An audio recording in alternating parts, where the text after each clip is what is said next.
All right. Hey, everybody. Welcome back to the show. Not too long ago, I shared my own story of how a health scare became my wake up call and completely shifted the way I look at life and health and even my purpose, right? And what I've realized is this that I'm not the only one. Surprise, surprise, right? So many of us hit that moment. Sometimes it's big, sometimes it's quiet where we just know something has to change. And that's why I'm really excited about today's episode. I've invited my good friend Jared Pedroza to join us. Jared's going to share his own powerful vitality transformation, a journey that's inspiring, it's real, and it's filled with hope. And because my story is just one, Jared's story might be the one that connects with you. So let's get right into it. And please welcome my good friend, Jared Pedroza. Hey, Ricky, it's great to be here. I mean, it's really, really great to be here. Awesome, Jared.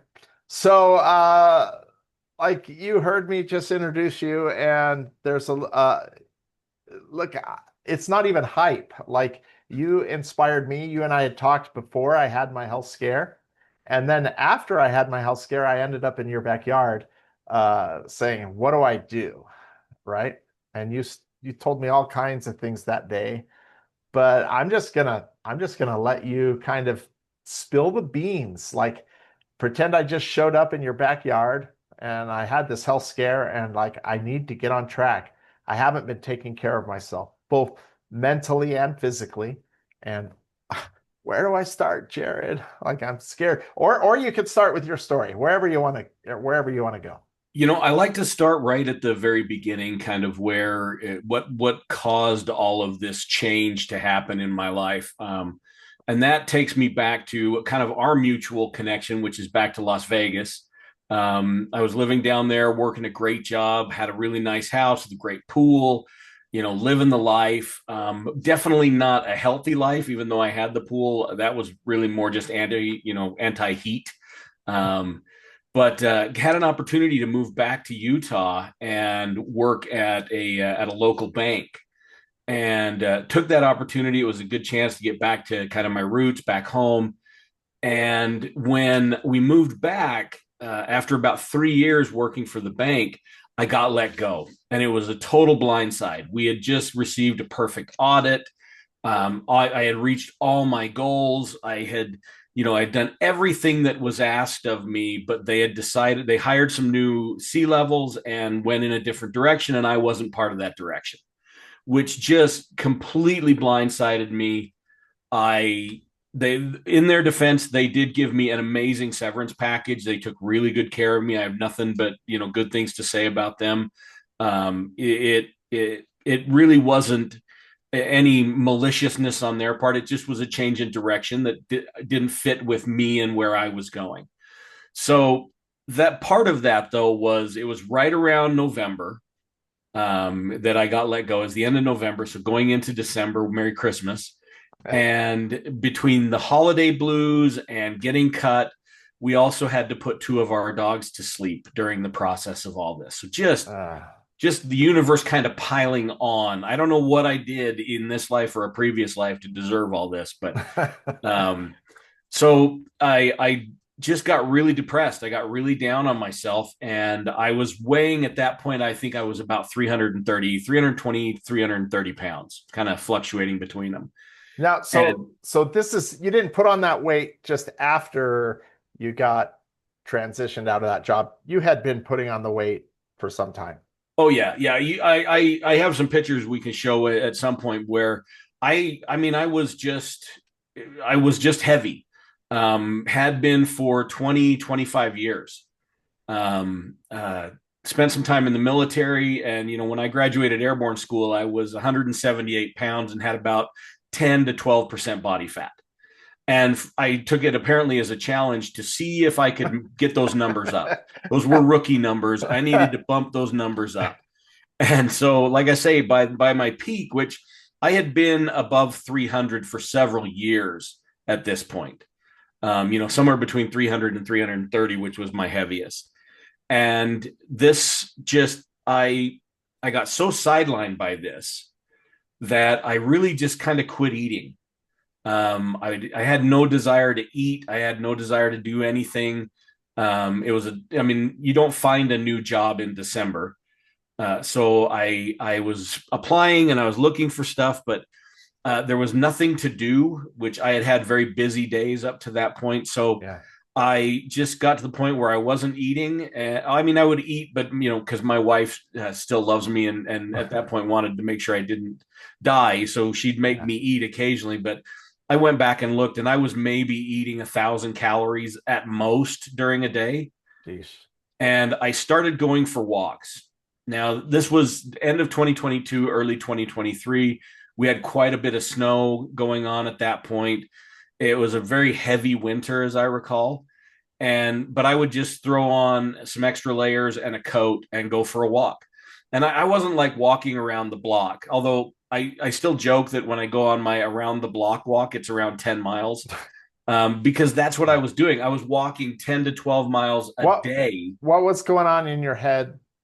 Like why did you go out and walk? I mean, you're over 300 pounds, and like the walking doesn't sound very fun at 300 pounds.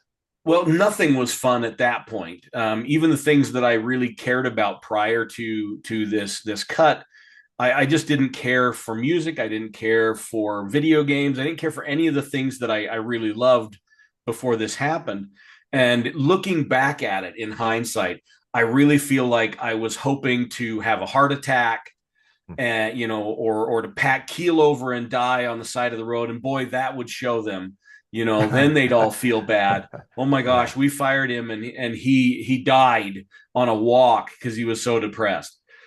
The problem with that mentality is when you go walk and you're not eating a lot of calories, you start losing weight and you start getting those endorphins. And by the end of the first month, that by the end of December into early January, I had lost around 50 pounds, just that quick.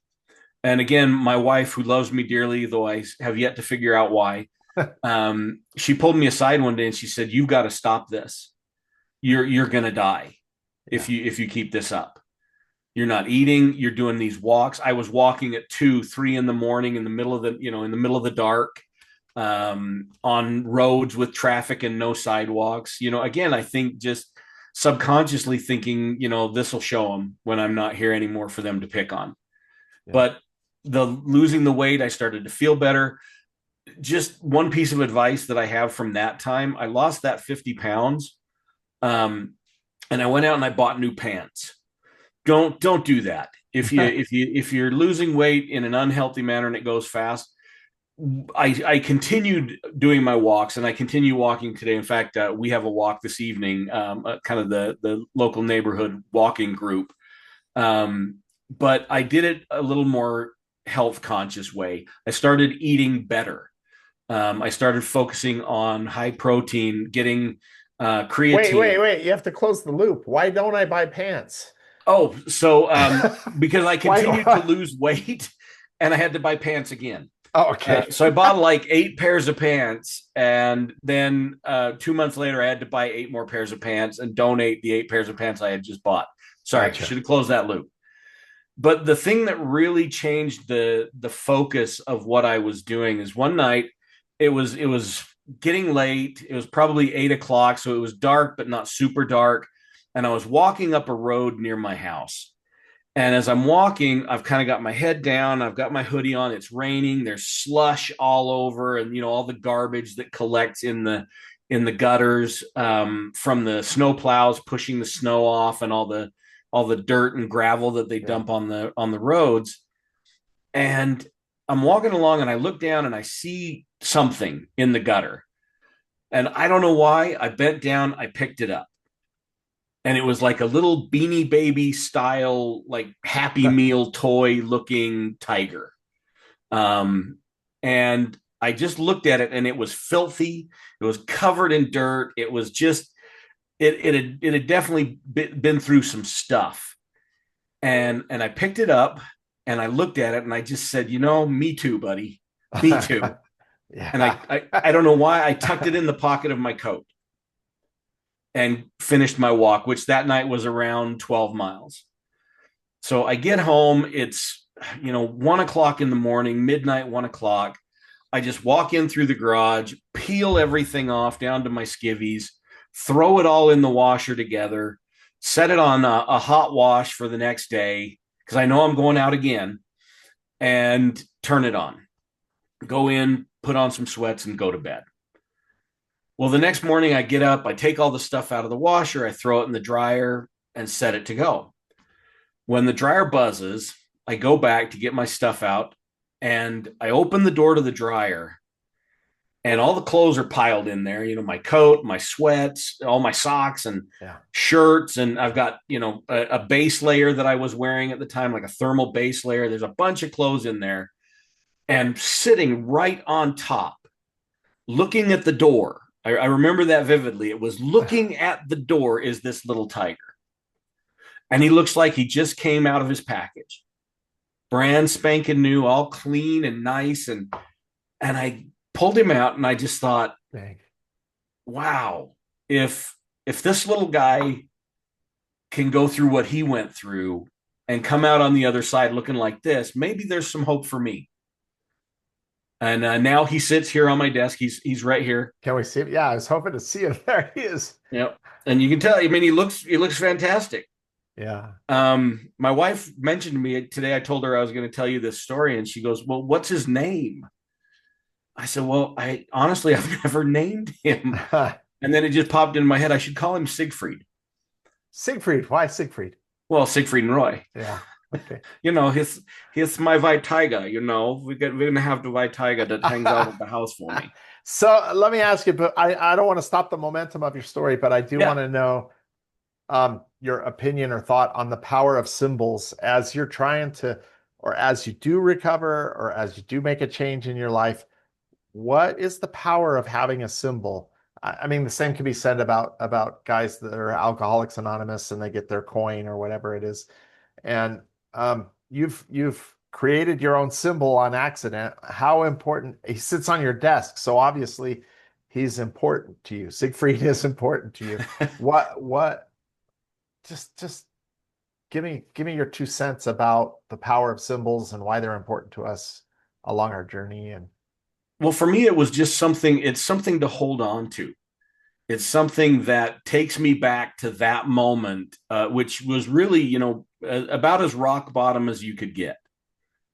I had no job. I had no, all my self-worth was tied up in the job.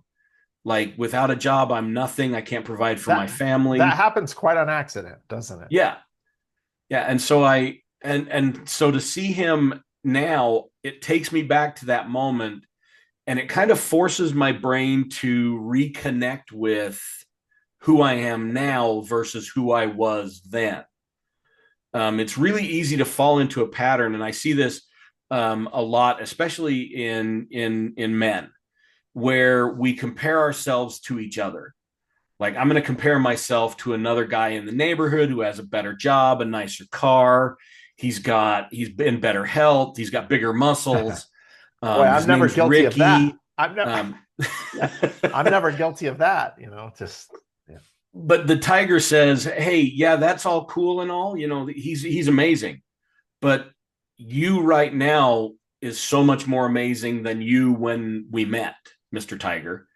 And so it reminds me to only judge myself against myself and to look back and say, hey, I wasn't doing great. And now I'm still not doing great, but I'm a lot better than I was in that moment. And so that symbolism of, and you've got the added symbolism of going from feeling worthless and looking worthless and being, a dirty tiger to being a pristine tiger, which ties into all kinds of, redemption themes. Yeah.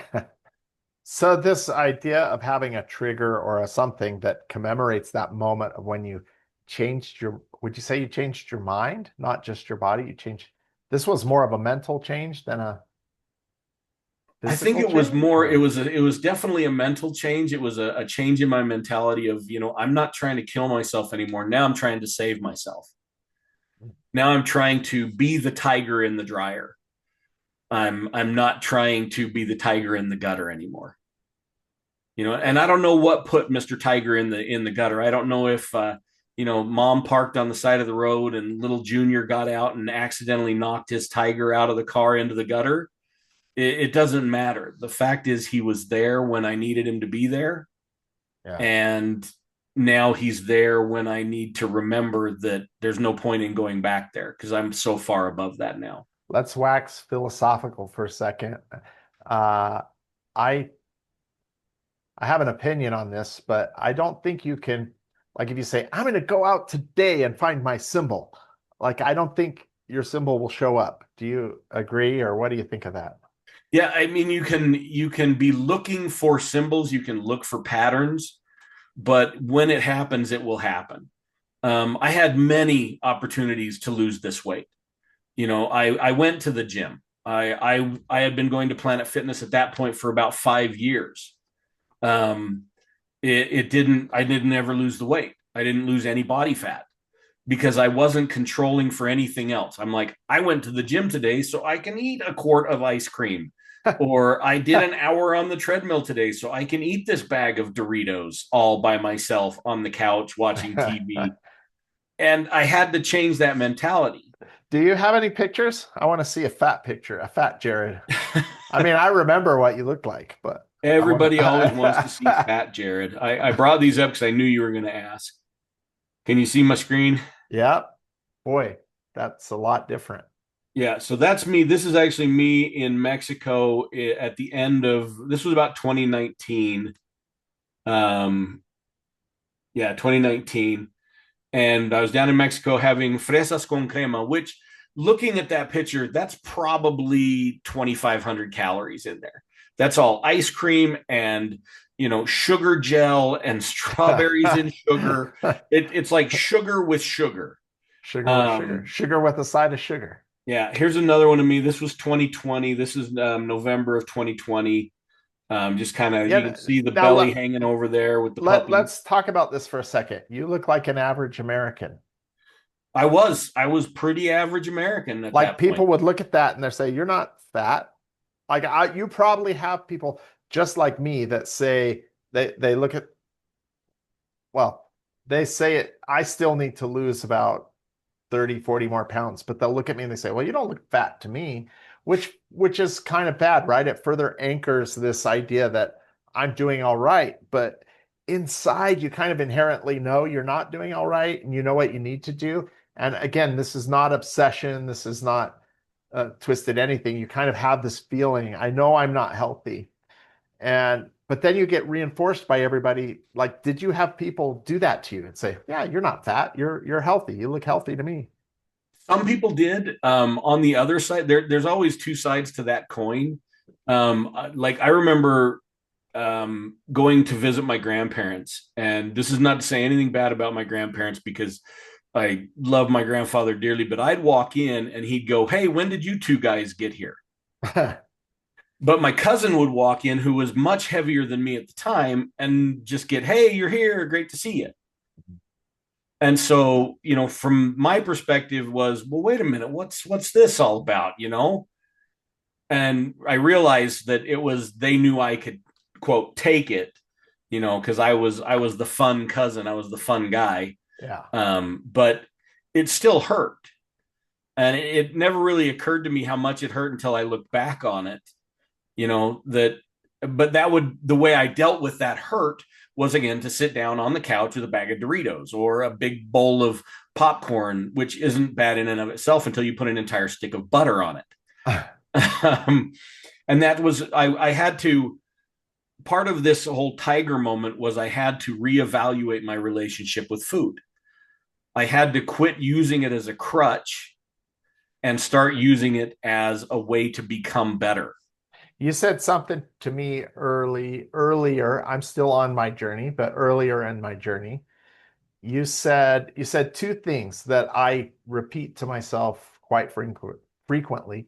And one of them was that when I started healing, or when I started getting better, my food noise went away. And just that idea of food noise, it really is noisy. Like, I would eat Doritos to make myself feel better, stressed, or I was stressed or whatever. I would eat ice cream or Doritos, or and you weren't even hungry. You just ate it just because it was there almost. And I really relate to that word food noise. That word makes sense to me. You said something else to me.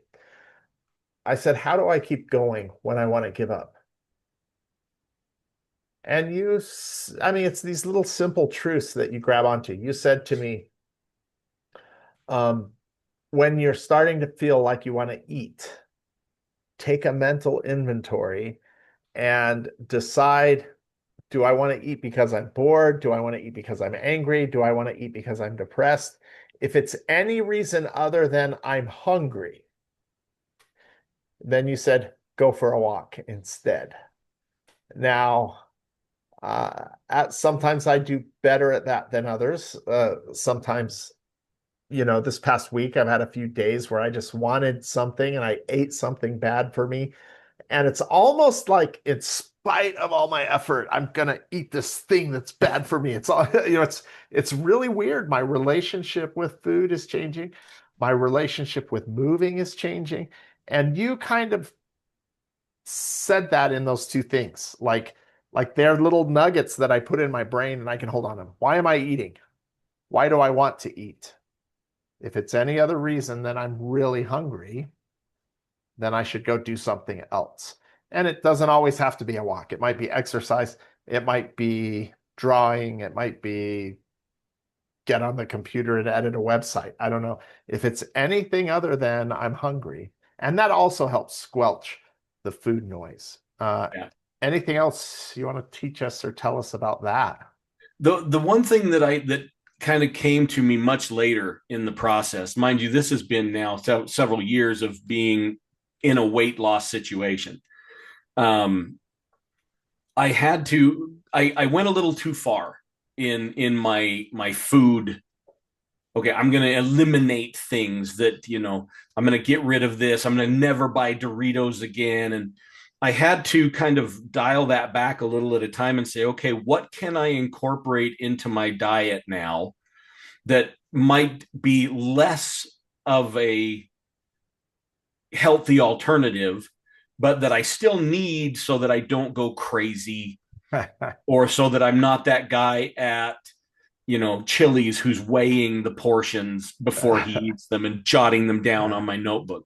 Because you can go too far that direction too. You can become, the food noise can transfer from when am I going to eat? When am I going to eat? When am I going to eat?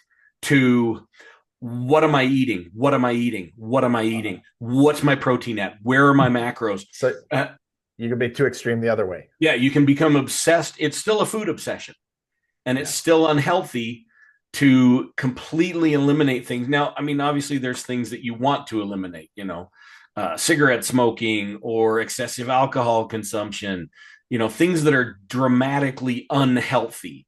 But to say one night, hey, we're going to go out in the backyard, we're going to roast some marshmallows and make some s'mores. You don't have to be the where's my carrots guy. Yeah. Yeah. You don't have to be Sorry, that I'll guy. pass. You can Yeah. have the s'more. Yeah. Now, was there any time when you just, I mean, your journey is a little different, right? Some people they're fat, they want to get healthy. The motivation is different. You were fat, you wanted to kind of slowly kill yourself almost. So the motivation is different. What would you say to those people who are like, man, if you give me an inch, I think I'm a ruler, right? If you give me one marshmallow, I need 10, or I'm going to eat the whole bag, or I'm kind of that guy. Like, like if these big sodas everyone gets, uh, someone can nurse it all day long. I can't. Like, I have to finish it. Like, it's undone. So if you give me a bag of Doritos or you give me a little cup of Doritos, I'm going to finish them all, whether it's a bag or a cup or whatever, because go the distance, win the race. I don't know. But if it's healthy, I seem to not have the same problem. I don't. What I don't even really know what I'm asking, but like, what would you say to those people who maybe have a different kind of a struggle? Like you can eat a few Doritos, but what about the guy that's going to eat the whole bag like me? I didn't start out being able to eat a few Doritos. I had to go through that process of, okay, I'm cutting all that out. I had to tell my wife, don't buy me Doritos, don't buy any candy. I don't want it around me.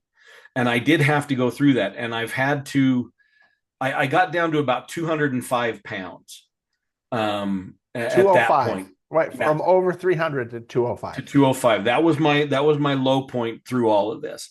But it wasn't a healthy weight. I wasn't eating, I still wasn't eating enough calories to rebuild the muscle I was trying to work on. I shouldn't say it wasn't a healthy weight. It wasn't in line with the goals I had for my weight loss. I wanted to lose weight and be able to move better. I wanted to be able to go hike a mountain, which I did this past summer. I wanted to be healthier and able to move and to build some size. I wanted to, I didn't want to look like a runner. Not that there's anything wrong with looking like a runner. I didn't want to be that skinny guy who can run 400 miles without blinking. I wanted to be Arnold Schwarzenegger and Conan the Barbarian. I wanted to wake up in the Now, morning, and go, we are I going to will go and I we're will going to tell crush our whoever's enemies. watching We're this, going to take care of our enemies. show We're going us to your kill them guns. I'm not all. going to ask you to take off your shirt, but show us your guns. I mean, he's I mean, I got a little bit going on there. It's yeah, a little bit bigger than it was in yeah, the pictures. yeah. So, but that's what I So was trying to build was mobility and the ability to go climb a mountain. yeah, And so but my that came later. yeah, First, you it were did. trying to kill yourself. Yeah, it did. But I first I had Slowly, to or just trying to be miserable or yeah, punish and that's yourself or back to something. your question. I had to stop everything, but I went a little too far with that, and I wasn't getting enough calories during the day to compensate for the still around 3,500 calories I was burning in a day. So I started incorporating other things back into my diet. To this day, if I want a little bit of chocolate, I'll go and I'll grab a protein bar. I think I tried every protein bar that has ever been made. And there's a couple of them that I really like. I'm not going to give them an endorsement because they haven't paid Yeah. me to endorse them. And, when you're a cool We gave influencer plenty of like me, endorsements to Doritos today, but I will always endorse Doritos. I did introduce Doritos back into my diet, just not the whole yeah. bag at once. But you have to get through that process of finding out what those triggers are. This is true for any addiction. And to look at what I went through, I was addicted to food in the same sense that you can become addicted to alcohol or pornography. It wasn't a physical need that I had to stay alive. I was dealing with other triggers through food. But the problem is I started dealing with those triggers only through exercise and not eating and being proud of myself for not eating while exercising, which is an eating disorder. Like And so I a had to flip dial side it back martyr or again. something. Yeah. So, but Uh, you've got to find your balance. What do you weigh today? You were down to 205. What do you weigh today? So this morning I weighed in at 232. I like to keep it between 220 and 230. I'm a little Uh, over right now, but I'm kind of doing a bit of a bulk and doing some heavy lifting. So, but yeah. that's my goal. One thing that really helped me with that, I went out just on I think I got it on walmart.com. I got a scale that does your weight, your body composition, so fat, lean muscle, water, and even tells you the weather, which is nice because you go for a walk, you might want to know if it's going to rain. Um, but that really helped me to know, yeah, like at one point I was at 135, but I was 168 pounds of lean mass and only 22% body fat. So I could say, yeah, I'm over the goal that I want to be for my weight, but my muscle mass is really good right now, which is kind of what I want to have happen. So I needed to focus on cutting the fat to get the weight down rather than trying to just lose weight where I'd lose muscle and all that. Let's talk to the people just starting out. You know, you and I had something traumatic happen that sort of triggered this. I had been thinking about it for like 2 years, and I imagine there's people watching this who have been thinking about it for years, or they know they're unhealthy. Um, this sounds dumb, but I remember as a kid reading all these self-help books that were like, oh, most millionaires are bankrupt before they're millionaires. So I thought, oh, I have to be bankrupt before I can make any money. Uh, I don't want people to have to wait till they have a stroke or have to wait till they lose their job or something like that to realize this. What would you say to those people that are kind of struggling with, I know I want to be healthy, but and I don't want them to have or feel like they have to have a traumatic moment to start. Do you kind of know what I'm saying? And maybe you don't know because you and I both had traumatic moments, but I mean, yeah, that's the thing is I can only tell you my story. There will be something uh, that will trigger you into getting healthy. You can't tell yourself, you can't tell yourself to do something. We don't respond to that as humans. We don't like people telling us what to do, even when that someone is us. You can't be, if you're sitting at your computer doing your job and you're like, man, I hate my job. No, I'm not going to hate my job anymore. I'm just going to be happy to be here and start being happy and do your job. yeah, that's fake. That's Yeah. inauthentic. That's The only thing that I can offer is my journey after I realized that I really didn't want to die anymore, but I did want to be healthy. And that was, I had to be very systematic. And I hate to say it, but you got to track your calories. You got to track everything you're doing. I don't care if you do it on a spreadsheet or on an app or on a piece of paper.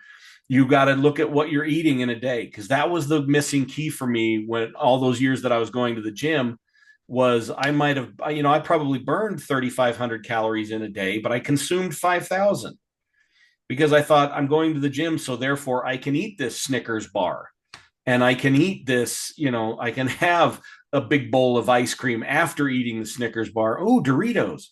Um, so you've got to track what you're eating. Without controlling your diet, you will never lose the weight. And I hear people throw it's terms out like, there's insulin resistance and all these other things. But if you control the calories, you will be able to control the weight. what I've kind of come to know that every kind of diet, whether it's keto, whether it's intermittent fasting, whether whatever, they're all forms of calorie restriction. Yep. And you can blow any of those diets out of the water by just eating more. Like, like, yeah, I did this to myself for a while. I would intermittent fast, but man, I could eat a lot of calories in a 2 hour window. I could, I could not lose a pound. I, I I could fast for almost the whole day and I'd have this 2 hour window of eating, but man, could I pack it away in 2 hours. Yeah. And the choices you make, and yeah, that doesn't mean I never eat a Reese's peanut butter cup. I just try to eat one now instead of six, Yep. like one cup, right? Like Yep. my wife used to make cookies and I could pound a dozen and a half. Oh, Like you've had my wife's cookies. You know what I'm up they're against. slapping your hand as you're I can't even make them fast enough, right? But now I have one or two, and I go, that's enough. And Yeah. but you have to pay attention. That That's kind of that's the key. You've got to pay attention because it's really easy. Growing up, I worked at my grandparents' store and they had a candy counter. It's called Verd's out in Orem. And you'd walk past it and there were all these loose penny candies down on the bottom tray. And, you'd snag 5 Swedish Fish or some Tootsie Rolls or a Chico stick or something like that. And you just munch throughout the day.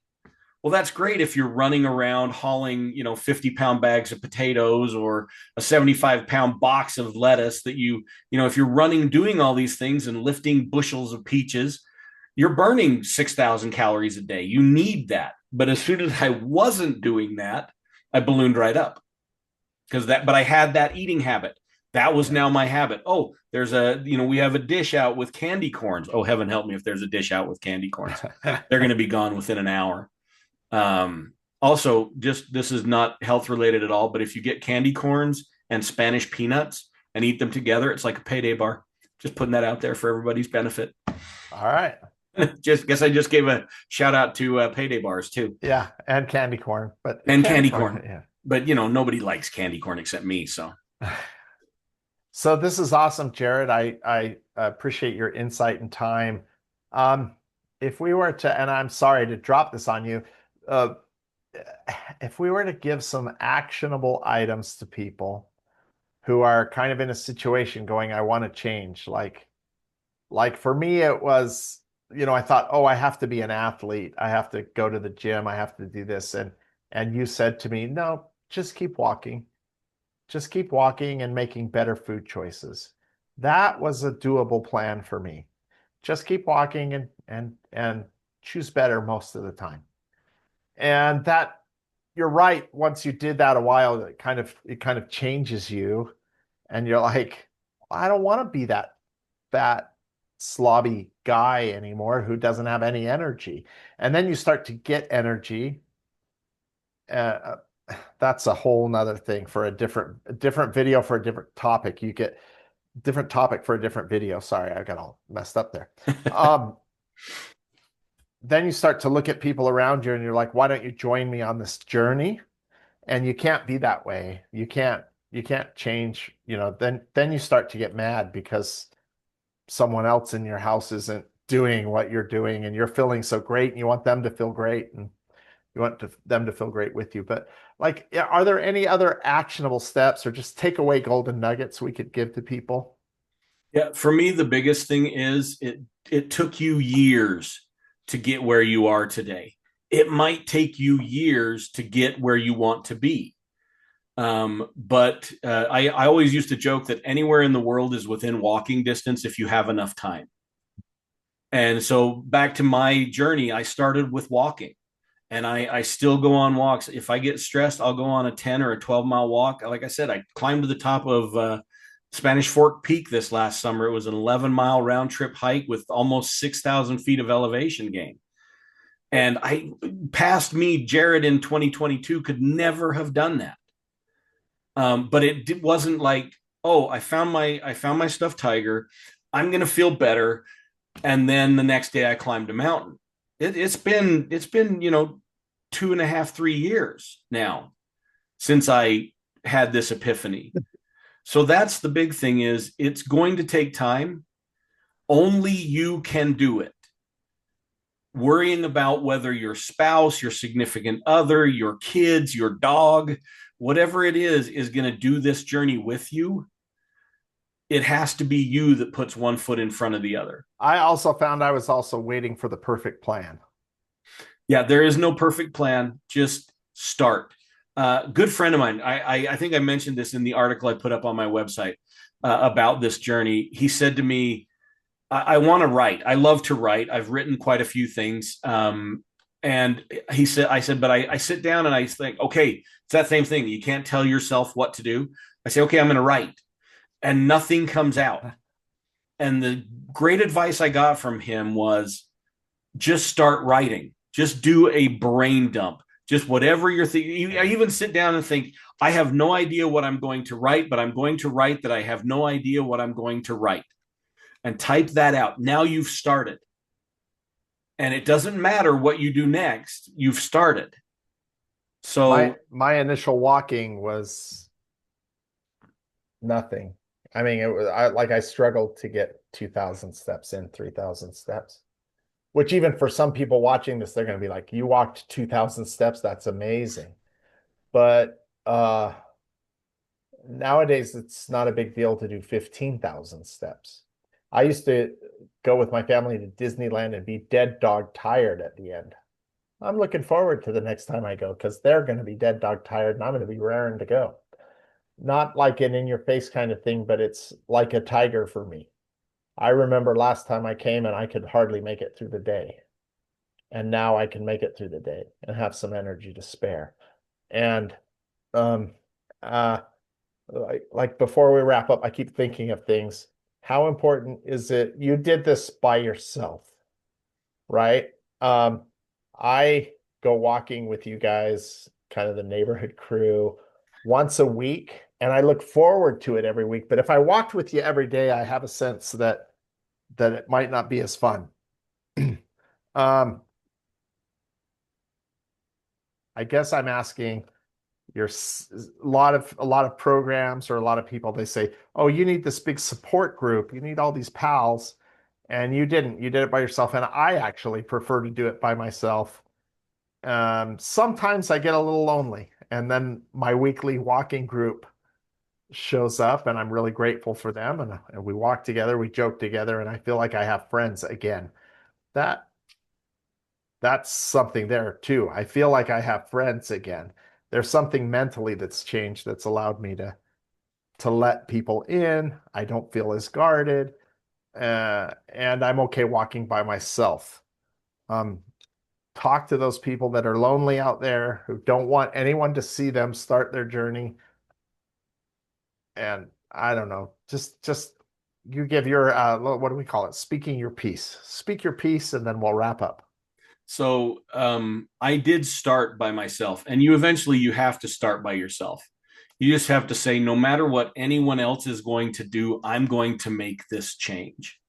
And I went to my wife and I said, look, I know you can't do this with me, but I'm going to do it, period. She has psoriatic arthritis. Just walking around her job for 4 hours a day is enough to really tank her. If she has to do a full shift on Saturday, she's down all day the next day. She just physically can't go with me. But eventually she said she got to the point where she'd just go, you're looking a little nervous. You should go for a walk. I can tell you're a little upset. You should go for a walk or go for a ride on the motorcycle. You need to get out of the house for a little bit. And so that support was incredibly beneficial. But initially, you're the one that has to put one foot in front of the other, whether it's walking on a treadmill or honestly walking around your basement, walking around your living room. Walk to the fridge and back 15 times before you allow yourself to have something out of the fridge. But you have to make that step initially by yourself, but you don't have to walk the whole journey alone. I look forward to our weekly walks, and I think it also provides me a little bit of a motivator. Like, oh, if I got to go on a walk with these guys on Wednesday, well, I better be doing what I'm supposed to do during the week so that when we get on the walk, I'm not the guy that's lagging behind. Yeah. But the support there, you will find your support group, whether it's you end up going to the gym and there's, a few gym bros that you hang out with, or whatever it is. I have some people that I go to the gym with that if I'm not there, they're texting me, hey, are you okay? And we've hung out even outside of the gym maybe once or twice, but if I'm not there, and if they're not there, I'm reaching out to them. So Yeah. you'll find that support group if you put yourself in the place where the kind of people that will support you are. It's like dating in the modern world. Somebody said to me, I can't find the nice guys. And I said, well, where are you going? And she's like, well, I go to the bar down here in Vegas. I go to the club. I said, well, go to the library. Go to the library on an evening, go to Home Depot, go to Lowe's. Yeah. That's where the nice guys are going to be. If you go to the club, you're going to find the guys that go to the club. If you want a guy that's hardworking and knows how to fix things around the house, go to the plumbing aisle at Home Depot. If Yeah. you want an intellectual, go to the library and go into the programming section. Find yourself a nerd, like me. But if you want to find the kind of people that Yeah. are going to help you on your health journey, go to the place where those people are, which might be the gym. It might be a yoga studio near your house. Yeah. But if you aren't comfortable there yet, just do the walk by yourself until you are comfortable enough to start making those connections. I found out that by walking, people see you. People in the neighborhood see you that didn't see you before. I remember I haven't lost that much weight really, but I remember going to church and two or three people go, "Oh, you're the talk of church." What do you mean? You're losing weight like crazy. I don't feel like that, but I see you out walking. I see you out walking. That's what they always say. I see you out walking. And yeah, if you're not careful, that could be a negative thing for you. But I feel really grateful to be changing, if Yeah, that makes any that's sense. another key point that I wanted to mention before we do finish. Gratitude is such an underrated motivator. I am so grateful for the health changes I have in my life. I'm so grateful that I got to stand on the top of a mountain, look down at my house, and see the world around me in a totally different vantage point. I'm grateful for that. And I think if you look at the current politics and the world, gratitude could go a long way to fixing a lot of our problems, including health problems. Be grateful that we live in a world that has a lot of abundance, and then use your free will, your will to allow that to be shared around rather than eating all the food yourself. That's not what I Okay. mean. But Okay. my point is gratitude, being grateful for the journey, being grateful Yeah. for where you are on the journey. It's one thing that'll help get you out of bed in the morning. I want to one last thing. I know I keep saying we're going to wrap up, but you keep saying stuff that triggers something. You and I had a conversation on one of our walks, which is a great thing that happens. And you told me about people who say grace over their food or give their blessing over their food. Tell us that story and kind of how you pray over your food nowadays with gratitude. Yeah. So one of the things that always struck me as funny is whenever they would bless food at church, we'd be sitting down at Scouts, for example. We're going to say a blessing on the food, and there'd be donuts, and we're going to have s'mores, and there's nothing healthy on the table. There's not an apple to be found. And they'd ask that the Lord would bless the food, that it would nourish and strengthen us. I'm like, that's a lot to ask, even from God. I think he's up there Yeah. going, really? Give me something that's going to Yeah, nourish, to and be I'll extreme, nourish it's it. like, please bless this heroin that it will Yeah. make me strong. But one thing that I learned in the Jewish tradition, there are certain prayers that they say before they partake of food. And they all begin with the same thing in Hebrew as Baruch atah Adonai Eloheinu melech haolam, which is blessed art thou, O Lord our God, King of the universe. And then they will say something like, who brings forth the fruit of the vine, which is a blessing on wine, or who gives us our daily bread. There's different prayers that they say over different types of food, or that brings forth the bounty of the earth if it's a mixed bag of food. They're not asking God to transmute food that isn't healthy into healthy food. Yeah. They're simply saying, we're thankful for this food, and we recognize that were it not for you, we would not have it. And I think that's changed the way I pray over my food. I show gratitude for the food and the hands that prepared it. I suppose that I'm starting to feel this a little myself, that it also changes the way you choose your food. Because if you know I'm gonna pray over this food and I'm gonna be thankful to God for it, I better choose things that God created. Yeah, I guess you could say God creates everything, but yeah, it changes my choice in food to if I'm gonna truly pray over the food and be grateful for it. Yeah. Well, this time was awesome, Jared. I really appreciate this. We got a lot out of it. There's a lot of stuff here. Would you come back some other time? Oh yeah, absolutely. Anytime you want to chat, I'm happy to. You know me, I love to talk. Anything else you want to say to anybody that maybe you thought of and didn't get a chance to say before you go, or just want to No, say just goodbye? the final thought. Just start. Just start. Start small. Start big. Doesn't matter. Yeah. Just start. Yeah. Notice the changes along the way. Okay. Yep. Well, this is awesome. I really appreciate your time. And we're going on a walk in a few hours. Yep. I'll see And you here in 4 hours or so. and we'll have a great time. And so I want to just tell everyone there, you go on a walk too. Go on a small walk, a long walk, whatever kind of walk you want to do. Just do something and be grateful that you were able to do that thing. Jared and I were talking one time when I was beginning. I used to walk by cluttery things on the floor in my house, and I stopped. I remember walking past a pen or something on the floor. I normally would have just left it there because I wasn't the one who dropped it. And I went back and I picked it up, and I remember thinking, I'm changing.